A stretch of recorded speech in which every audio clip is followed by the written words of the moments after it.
Very good, very good. এর মানে তোমরা আমার কথা শুনতে পারছো? ওকে। আচ্ছা, এই যে আমরা পড়াশোনা করি, আমরা কেন পড়াশোনা করি? কেন পড়াশোনা করি রে? আচ্ছা জানো, আমরা খাই, আমরা ঘুমাই, আমরা খেলাই, আমরা বেড়াই। আচ্ছা, একটা ছাগলও খায়, ঘুমায়, বেড়ায়। একটা গরুও খায়, বেড়ায়, ঘুমায়। একটা মহিষও খায়, ঘুমায়, বেড়ায়, জাবর কাটে। একটা বেড়াও তেমন করে। তাহলে অন্য প্রাণী এবং আমাদের মধ্যে তফাৎটা কোথায়? অন্য প্রাণী, এই যে অন্য প্রাণী আছে না, অন্য প্রাণীরাও খায়, ঘুমায়, বেড়ায়, জাবর কাটে, আমরাও তাই করি। তো অন্য প্রাণী এবং আমাদের মধ্যে তফাৎ কোথায়? মহান আল্লাহ বলেছেন আমরা পৃথিবীর শ্রেষ্ঠ মখলুক। তাহলে আমরা কিভাবে শ্রেষ্ঠ হলাম? বলতে পারো কিভাবে শ্রেষ্ঠ হলাম? তো স্বামী বিবেকানন্দ বলেছেন যে মানুষ হয়ে জন্মেছিস যখন একটা দাগ রেখে যা। কি বলেছেন? মানুষ হয়ে জন্মেছিস যখন একটা দাগ রেখে যা। এই দাগ ওয়ালে আঁচড় কেটে নয়, এই দাগ মাটিতে দাগ দিয়ে নয়, এই দাগ কাজের মাধ্যমে দাগ দেবো আমরা। তো আমরা আমাদেরকে কি করব? অন্য প্রাণী থেকে আলাদা করব। ঠিক আছে ছাত্রছাত্রীরা, বলো আমরা কি অন্য প্রাণী থেকে আমাদেরকে শ্রেষ্ঠ হিসেবে তুলে ধরতে হবে নাকি? তো আমরা আমাদেরকে কিভাবে শ্রেষ্ঠ করব? আমরা আমাদেরকে শ্রেষ্ঠ করতে পারি আমাদের চারিত্রিক উন্নতির মাধ্যমে। আমরা যদি আমাদের চরিত্রের উন্নতি ঘটাই, তাহলে আমরা অন্য প্রাণী থেকে আমরা উন্নত হতে পারবো। আর এই উন্নতির জন্য প্রয়োজন শিক্ষা। নেলসন ম্যান্ডেলা বলছেন, education is the most powerful weapon. Education is the most powerful weapon which you can use to change the world. শিক্ষা সবচাইতে শক্তিশালী অস্ত্র, যা দিয়ে তুমি কি করতে পারো? দুনিয়া বদলে দিতে পারো। তো আমরা প্রাণীকুলের মধ্যে শ্রেষ্ঠ হতে পারি চাই, আমরা যদি উন্নত হতে চাই, তাহলে আমাদের চরিত্রের পরিবর্তন প্রয়োজন। আর এর জন্য কি দিয়ে আমরা হতে পারি উন্নত? শিক্ষা দিয়ে।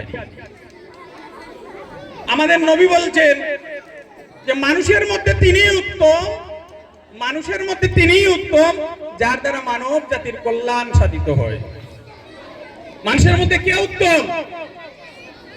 মানুষের মধ্যে তিনিই উত্তম যার দ্বারা মানব জাতির কল্যাণ সাধিত হয়। মানুষের কল্যাণ হয় যার দ্বারা, তিনি মানুষের মধ্যে উত্তম। তো আমরা সেই উত্তম মানুষ হতে চাই কি?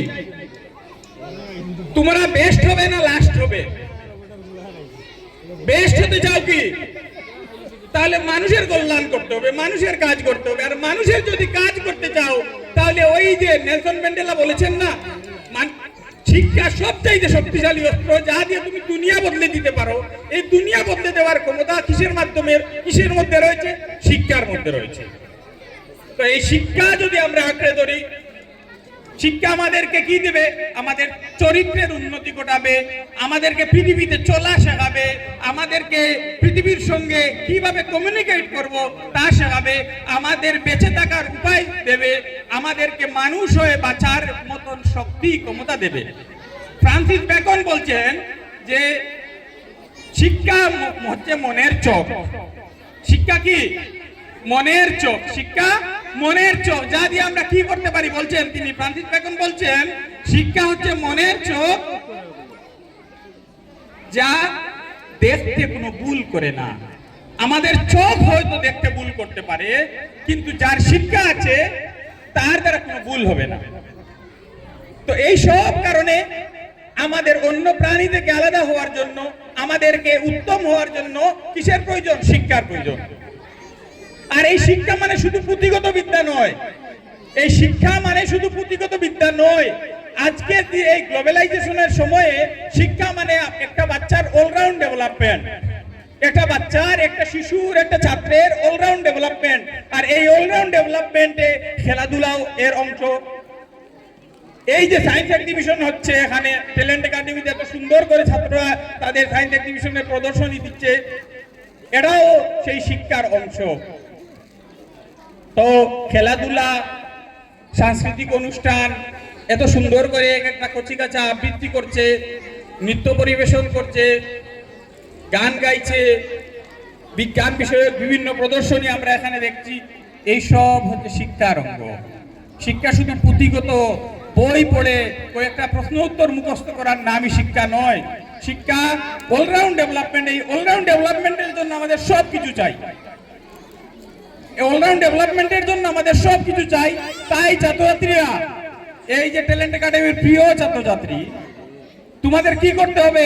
তোমরা লেখাপড়ায় ভালো হও, খেলাধুলায় ভালো হও, বিজ্ঞান বিষয়ক বিভিন্ন নির্মাণে প্রদর্শনীতে আগ্রহী হও, এখানে ভালো পারফরমেন্স করো এবং নিজেদের নাম, পরিবারের নাম, গ্রামের নাম, এলাকার নাম, স্কুলের নাম আরো অনেক উপরে নিয়ে যাও। এইটুকু বলে তোমাদের ভবিষ্যতে উজ্জ্বল কামনা করে আমি আমার বক্তব্য এখানেই শেষ করছি। ধন্যবাদ।